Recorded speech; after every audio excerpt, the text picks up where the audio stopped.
Waalaikumsalam warahmatullahi wabarakatuh. Perkenalkan, nama saya Pungki Lindasari, saya dari SMK Gosini kelas 12 TKJ. Di sini saya ingin mempresentasikan yaitu komponen Windows email. Email, elektronik mail, atau surat elektronik berfungsi sebagai alat pengirim pesan melalui perantara teknologi komputer, laptop, dan smartphone yang terhubung dengan jaringan internet. Email digunakan untuk mengirim data, entah itu dalam bentuk file teks, gambar, audio, ataupun video.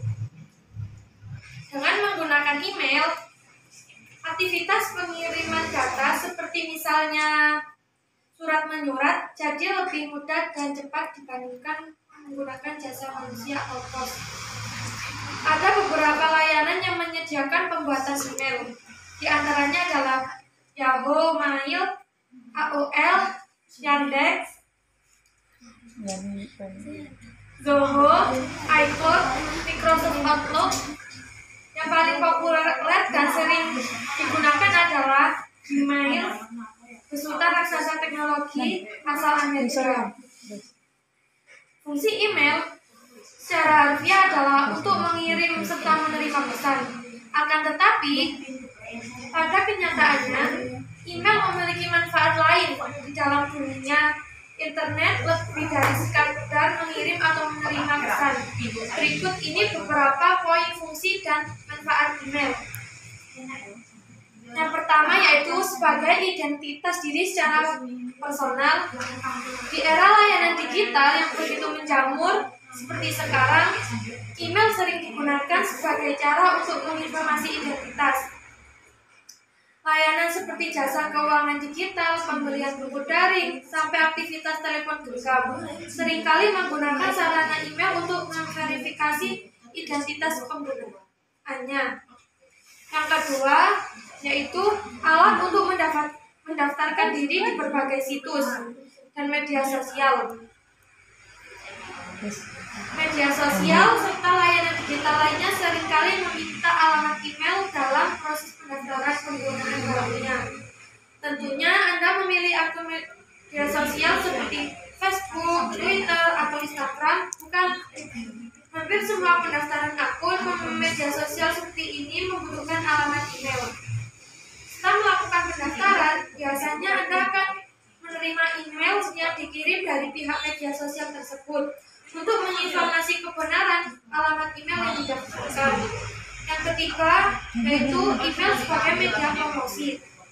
Para pembisnis yang memiliki toko daring seperti menggunakan alamat email pelanggannya sebagai sarana mempromosikan bisnisnya.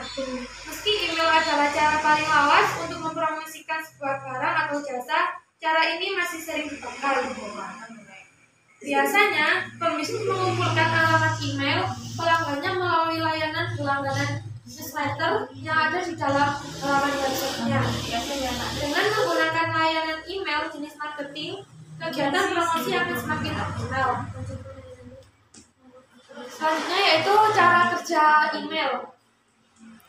Secara konsep, mengirim email sama saja dengan mengirim surat secara konvensional. Anda harus memilih alamat yang dituju, perangkat seperti laptop atau telepon genggam, dan tentunya jaringan internet. Berikut beberapa langkah kerja email secara singkat. Yang pertama, setelah Anda mengetikkan email dan mengirim ke alamat yang dituju, server akan mengidentifikasi alamat yang dituju. Yang kedua, setelah alamat menerima email ditemukan, server akan mengirim pesan. Pada server email pesan yang dikirim akan tersimpan di server email penerima sampai pengguna membukanya sendiri. Yang ketiga, setelah penggunaan email menyadari dan membuka pesan baru tersebut, aplikasi email akan mengunduh pesan yang tersimpan di dalam server ke dalam komputer. Yang keempat, setelah proses ini selesai, pengguna bisa membaca isi pesan yang sudah dikirim tersebut. Macam-macam email. Walaupun terkesan praktis, sebenarnya email memiliki banyak jenis tergantung dari kegunaannya. Berikut beberapa jenis email yang paling umum. Yang pertama yaitu POPmail. POPmail alias Post Office Protocol adalah jenis email khusus yang biasanya dibuka dan dibaca dari internet service provider yang digunakan.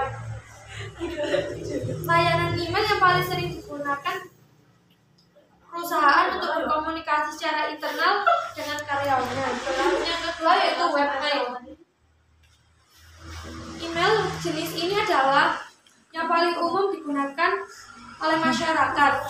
Email ini seperti layanan email pada Google dan Yahoo, hanya bisa diakses dengan menggunakan halaman websitenya. Kelebihan layanan email jenis ini adalah Anda dapat mengirim pesan serta membaca email dimanapun. Yang ketiga, forward mail. Email jenis ini merupakan layanan untuk pengguna email yang sering mengganti alamat emailnya. Dengan mendaftarkan diri pada layanan email ini, pengguna tetap mendapatkan pemberitahuan apabila terdapat pesan baru di alamat email lamanya.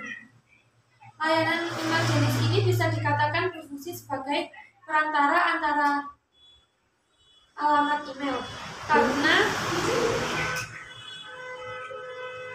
sifatnya sebagai perantara, jangka waktu yang dibutuhkan untuk mengirimkan email lebih panjang dibandingkan dengan layanan email biasa. Kelebihan layanan email. Berikut beberapa kelebihan dari layanan email yang tidak bisa digantikan dengan jasa layanan mengirim surat secara konvensional. Yang pertama, menawarkan efisien waktu. Waktu tunggu cara terkirim surat dengan cara lama membuat email begitu menggiurkan. Bagaimana tidak? Jika dengan layanan konvensional, sebuah surat baru bisa sampai di tujuan dalam waktu 1 minggu bahkan sebulan. Namun, dengan email, sebuah pesan bisa sampai hanya dengan hitungan menit dan detik, tergantung pada kualitas jaringan internet. Penerima email juga bisa langsung menerima dan mengakses pesan yang dikirim. Jika terhubung dengan internet, semua proses berkirim pesan dengan cara digital seperti ini dapat dilakukan dalam waktu begitu singkat. Yang kedua, menawarkan efisien daya. Jika surat konvensional membagi jasa gaya jaringan Franco, email sama sekali tidak membutuhkan biaya. Untuk jasa pengirimannya, selain biaya jaringan internet yang dibutuhkan. Yang ketiga, menawarkan cara yang praktis. Mengirim surat secara konvensional merepotkan mulai dari mempersiapkan amplop, kertas, Franco, dan harus pergi ke kantor pos atau mencari kantor pos. Dengan fasilitas email, kita dapat berkirim surat tanpa harus panas-panasan keluar rumah atau mengeluarkan modal untuk membeli Franco. Yang keempat, menawarkan keamanan besar. Cara pengiriman surat secara konvensional yang menggunakan surat secara fisik membuat keamanan dan kerahasiaan pesan menjadi rentan untuk dicuri. Sedangkan surat dalam bentuk digital sebaliknya.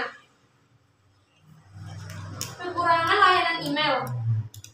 Yang pertama yaitu sangat tergantung pada perangkat seperti laptop, komputer, dan telepon genggam. Bagaimanapun perangkat elektronik seperti komputer, laptop, atau smartphone kalah barang yang murah yang bisa dimiliki semua orang. Kalaupun memilikinya, perangkat harus terkoneksi dengan jaringan internet. Bagi sebagian orang, tentu ini adalah kekurangan email. Yang kedua, sangat tergantung dengan jaringan internet. Tidak semua daerah memiliki koneksi dan jaringan internet yang baik. Untuk Anda yang tinggal di daerah pinggiran,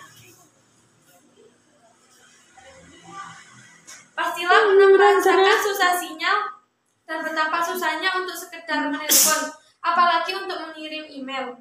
Yang ketiga,